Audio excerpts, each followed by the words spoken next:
Seja bem-vindo ao consultório nesta tarde de quarta-feira, programa dedicado à sua saúde e bem-estar. Convido a ficar desse lado connosco, na nossa companhia até bem perto das 4. Nessa altura, como é habitual, já sabe de cor, vamos saber quais são os assuntos em destaque no Viver Aqui de hoje com a Catarina Amorim. A segunda hora do programa de hoje está reservada à reumatologia, pode já tratar da sua inscrição. Vamos falar de artrite reumatoide, mas depois, na parte das perguntas e respostas, já sabe que pode esclarecer aqui a sua dúvida relacionada com a especialidade de reumatologia. Para se inscrever, basta marcar o número de telefone 22 508 3297 ou também enviar já um e-mail para o endereço consultório@portocanal.pt. Se tem dúvidas sobre o Plano Nacional de Vacinação, por exemplo, ou também a enfermagem de uma forma geral, pode também ligar para o mesmo número 22 508 3297 ou também utilizar o nosso endereço de e-mail, que já sabe bem de cor, consultório@portocanal.pt. Temos todo o gosto aqui em ajudá-lo e mais, ouvir também a sua história, faça essa partilha connosco, uma pergunta para ajudar um amigo ou familiar. Estamos aqui na sua companhia nesta tarde de quarta-feira até bem perto das 4. A nível mundial, a pandemia de Covid-19 contribuiu para a maior quebra na vacinação infantil em cerca de 30 anos, mas de facto esta não é a realidade em Portugal, já que por cá a vacinação dos mais pequenos é encarada com a importância que merece através do Plano Nacional de Vacinação. E este então é o ponto de partida para a nossa conversa. Está connosco a enfermeira Dilma Pereira, enfermeira especialista em enfermagem comunitária e também de saúde pública, a quem agradeço a presença. Muito obrigada, é um gosto tê-la cá. E antes de mais, deixe-me perguntar-lhe o que é que faz uma enfermeira especialista em enfermagem comunitária e de saúde pública. Olá, boa tarde. Obrigada pelo convite e pela oportunidade de termos de divulgar o nosso trabalho. Portanto, uma enfermeira especialista em enfermagem comunitária e de saúde pública, para além das competências que qualquer enfermeiro já deve ter, está muito vocacionada para a capacitação de grupos e de comunidades, para a gestão de projetos e para a liderança também de determinados grupos ou comunidades. Tem aqui um papel muito importante. No meu caso específico, eu trabalho na Unidade de Saúde Pública de Matosinhos, que é uma unidade de referência, por assim dizer, para todas as unidades de saúde do ACES e que é encarado como observatório da população. No fundo, é aqui quase um chapéu de chuva em que identifica quais são os problemas prioritários na comunidade específica onde está a intervir, seleciona estratégias de intervenção e faz uma avaliação sistemática dessas mesmas estratégias e vai também monitorizando sistematicamente todos os processos de saúde-doença que vão acontecendo na comunidade e na sua área de intervenção. Portanto, cria aqui um laço de maior proximidade com as pessoas. Sim, não tanto se calhar com o utente especificamente, mas com os outros grupos profissionais que depois têm uma atuação mais direta juntamente dos utentes e da comunidade. Muito bem. Em relação a este Plano Nacional de Vacinação, de facto surgiu então esta notícia da maior queda na vacinação infantil numa geração e felizmente Portugal não está a acompanhar este ritmo. É verdade, é verdade. Eu costumo dizer que nós vivemos num país privilegiado, onde a acessibilidade e a disponibilidade às vacinas e à vacinação é uma realidade facilitadora no atingimento de coberturas vacinais bastante elevadas ou de excelência.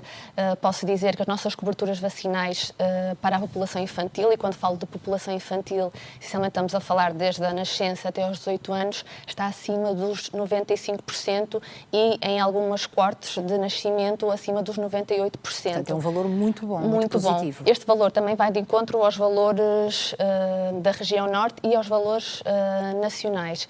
Efetivamente, nós temos um público que aceita a vacinação, mas que também tem muita confiança nos serviços de saúde e nos profissionais de saúde.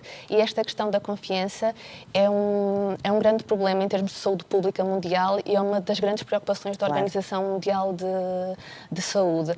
Também, se me permite acrescentar aqui valor aos meus colegas enfermeiros que estão no terreno, que fazem realmente um trabalho muito relevante na promoção de estratégias de adesão à vacinação e que fazem um trabalho incessante na procura e na busca de crianças, jovens, adultos e idosos para que tenham o seu calendário vacinal atualizado, que vai desde consultas de enfermagem, à procura no seu contexto domiciliário, à procura noutras comunidades, para que efetivamente nós consigamos atingir estas coberturas vacinais de excelência, por assim dizer.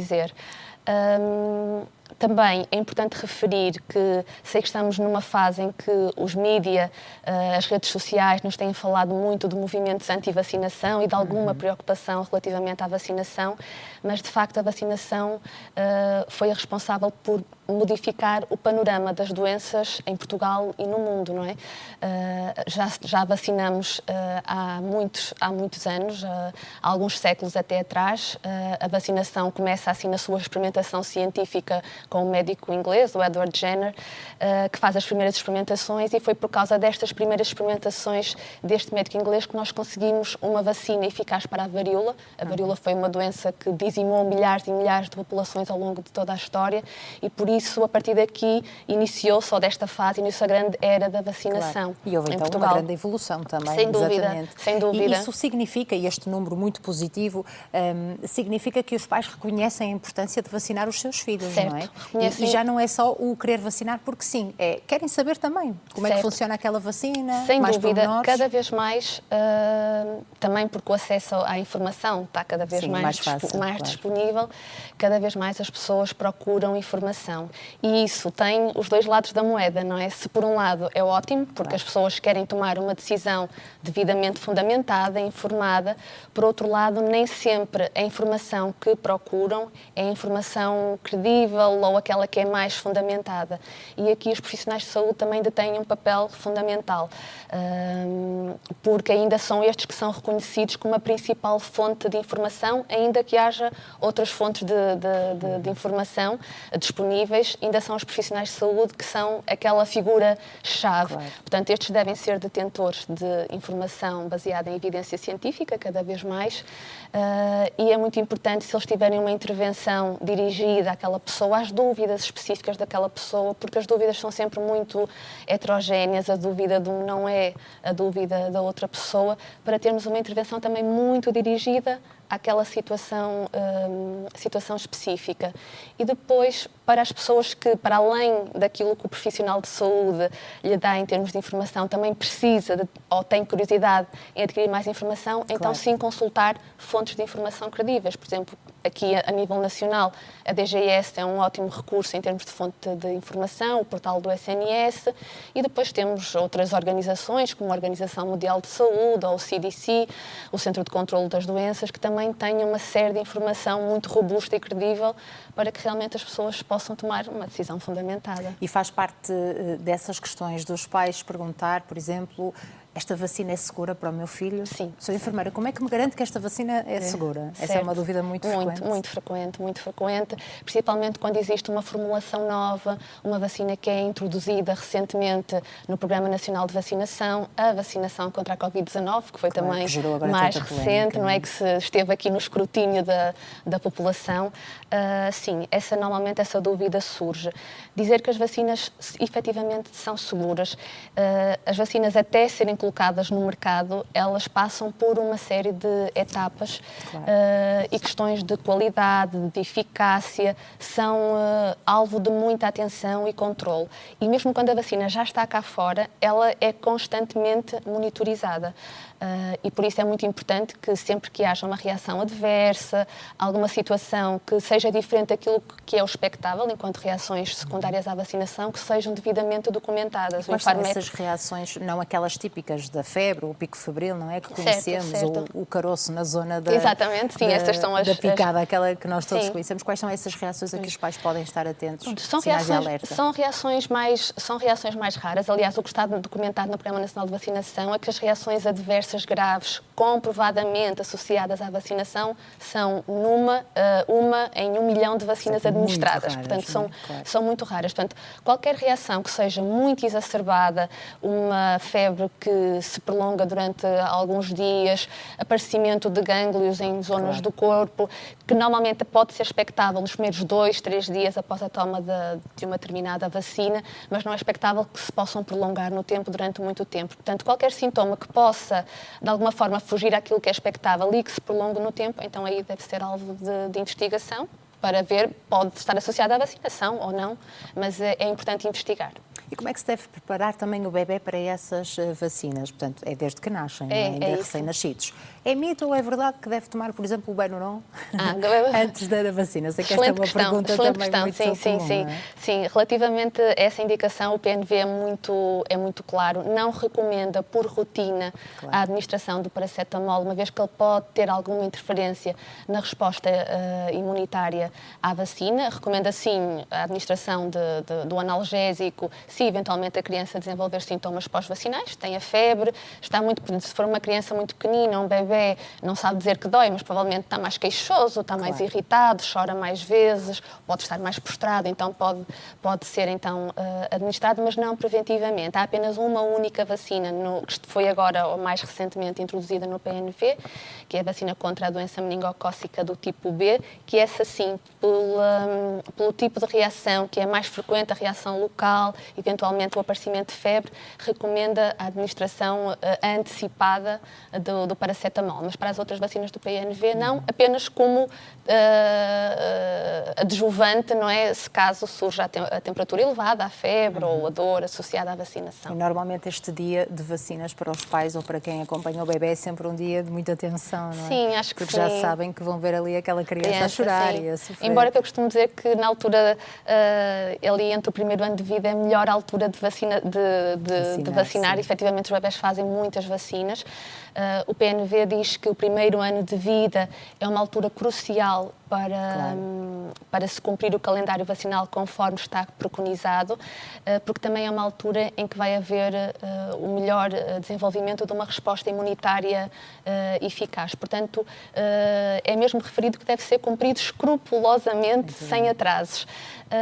E as crianças não têm depois qualquer lembrança daquele momento mais tenso, que se calhar é mais tenso até para os pais do que propriamente para a criança. A criança chora, obviamente, com uma reação normal de quem levou ali uma picada, não é? Mas que depois rapidamente passa e são poucos os efeitos adversos assim, e mais exacerbados que possam surgir. Quais são as vacinas que fazem parte atualmente do plano? São muitas. Ou são várias, não é? Sim. O Programa Nacional de Vacinação cá em Portugal já existe desde 1965, portanto estamos há quase 60 anos. Sim. E ao longo dos anos nós fomos vendo a distribuição ou a disponibilidade de vacinas ao longo destes anos, elas têm vindo a aumentar e neste momento temos disponibilidade para 12 vacinas, ou aliás, vacinas que protegem contra 12 doenças no âmbito do PNV, que são feitas, portanto, desde que a criança nasce e depois continuam mesmo na idade adulta com os reforços da vacina contra o tétano e difteria nos adultos, idosos e sempre. Depois também, para além das vacinas que servem para a população geral, há depois vacinas específicas para a proteção individual de grupos de risco acrescido, de condições ou de circunstâncias especiais. Portanto, o PNV, no fundo, é aqui também um chapéu grande para proteger a maioria da nossa população, mas também está atento a condições específicas e individuais de cada pessoa. Nesse caso, Sra. Enfermeira, devíamos questionar quem de facto faz este plano, não é? Porque não se compreende que o médico pediatra recomende uma vacina à maior parte das crianças e ela não esteja incluída no Plano Nacional de Vacinação, não é? O Plano Nacional de Vacinação... É normal que os pais pensem claro desta forma. Claro que sim. O nosso Programa Nacional de Vacinação e o nosso calendário vacinal é bastante robusto, posso dizer, e é um dos melhores, se calhar, da Europa. O Programa Nacional de Vacinação tem sempre a ver com o contexto epidemiológico do local onde a pessoa está inserido. E não podemos também esquecer que é custo efetivo, não é? Sim, claro. Portanto, tem que se perceber realmente a importância de uma determinada vacina, o impacto que vai ter na introdução desta vacina no Programa Nacional de Vacinação, mas, mais uma vez, acho que o nosso país até está muito privilegiado no que diz respeito ao Programa Nacional de Vacinação e, tendo em conta a incidência de determinadas doenças, o nosso calendário está muito adequado às doenças que são mais prevalentes no nosso país e num contexto muito semelhante ao nosso. Não sei se há bocado estava-me a perguntar, peço desculpa que se lá desviei-me um bocadinho, especificamente das vacinas que incluem. Então, logo à nascença, a criança faz, antes de sair da maternidade, do hospital onde nasceu, faz logo a primeira dose da vacina contra a hepatite B. E depois, de acordo com o calendário vacinal, aos 2 meses, então começam as vacinas que faz em contexto dos cuidados de saúde primários do centro de saúde. Normalmente faz aos 2 meses uma série ou vacinas que protegem contra uma série de doenças, difteria, tétano, tosse convulsa, poliomielite, hepatite B, a componente da hemófilos e influenza do tipo B, faz também vacina contra a doença pneumocócica, faz vacina contra a doença meningocócica, portanto tem aqui uma proteção logo aqui bastante abrangente. Depois faz aos 4 meses, faz aos 6 meses reforços destas mesmas vacinas e depois aos 12 meses é introduzida a vacina contra o sarampo, a parotidiite epidémica e a rubéola. Aqui chamar a atenção para esta questão do sarampo. O sarampo, felizmente, em Portugal também é uma doença que está perfeitamente controlada. Aliás, nós tivemos surtos em 2017 e 2018 de sarampo, mas felizmente continuamos a manter o nosso estatuto de eliminação do sarampo. Portanto, tivemos uma estratégia de intervenção e de controle da doença bastante eficaz e, por isso, continuamos a manter este estatuto. Mas é uma doença que existe um pouco por toda a Europa e que existe também no mundo. Portanto, é muito importante que esta vacina seja feita e seja feita nesta idade sem atrasos, porque, como disse há pouco também, é a idade em que confere a melhor resposta imunitária e porque cada vez menos nós estamos circunscritos ao nosso contexto, não é? Exatamente. Vivemos numa aldeia global, não é? Como se costuma dizer. Portanto, e os movimentos migratórios e as pessoas, o facto das pessoas cada vez viajarem mais, faz com que haja a possibilidade de determinadas doenças serem importadas para o nosso país ou nós irmos viajar para um local onde determinada doença não está controlada como está no nosso país e, por isso, é muito importante que estejamos protegidos. Na década de 90 houve um artigo que foi publicado também por um médico inglês numa revista científica de elevado impacto que falava na associação do autismo à doença contra o sarampo. E sem dúvida que este artigo depois foi descredibilizado, tinha várias falhas metodológicas, mas o que é certo é que plantou a semente da dúvida, não é? E a partir daí isso foi motivo para que diminuíssem muito as coberturas vacinais no que diz respeito ao sarampo, mais uma vez não no nosso contexto, mas noutros contextos, nomeadamente no Reino Unido e alguns países até, porque efetivamente a taxa de incidência dessas doenças aumentaram, perderam o estatuto de eliminação contra o sarampo. Felizmente, e mais uma vez porque o nosso público confia nos serviços de saúde e nos profissionais de saúde, continuou a vacinar-se sem grandes mudanças relativamente ao histórico e nós também para essa vacina temos uma cobertura vacinal elevada. Muito bem. Só recentemente é que conseguimos compreender melhor o que é que significa a imunidade de grupo, ou pelo menos dar-lhe a devida importância, não é? Sim, sim. E, de facto, um pai, uma mãe vacinar uma criança, há aqui uma responsabilidade acrescida até depois de essa criança conviver com outras crianças, nomeadamente na creche. Isto para lhe perguntar se já acompanhou pais que não queriam vacinar os seus filhos. Sim, já aconteceu. Como é que se lida com essa situação? Já aconteceu, sim. Felizmente aqui também são situações muito circunscritas, esporádicas, circunscritas, não relacionadas assim com movimentos maiores, por assim dizer. Muitas vezes está associada a crenças filosóficas, está associada a alguns estilos de vida, nomeadamente os estilos mais naturalistas, em que a imunidade deve ser adquirida através do contacto com a terra e com o contacto com as doenças. E, efetivamente, isso é verdade, não é? Também não queremos crianças redoma, não é? Que estejam muito circunscritas a determinados contextos muito protegidos e que não contactem com os micro-organismos. Obviamente que isso é saudável. A vacinação, o que vai prevenir, e como disse também há pouco, muitas vezes ela não vai prevenir a 100% o aparecimento da doença, mas vai prevenir as formas graves que essas doenças podem adquirir, muitas vezes com sequelas ou até com morte associada. Portanto, estava a falar do conceito da imunidade de grupo. Sim, desta responsabilidade acrescida que todos têm. Certo. O ato de vacinação é um ato de proteção individual e um ato de proteção também da nossa comunidade.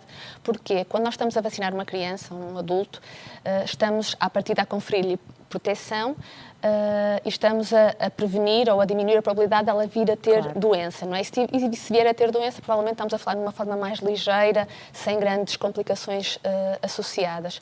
Mas na nossa comunidade existem muitas pessoas que não podem ser vacinadas porque têm doenças graves, doenças oncológicas, HIV, porque têm doenças do seu sistema imunitário e por isso não têm um sistema imunitário competente e eficaz, e por isso essas que não podem ser vacinadas vão beneficiar da proteção desta tal conceito da imunidade de grupo. O que é a imunidade de grupo?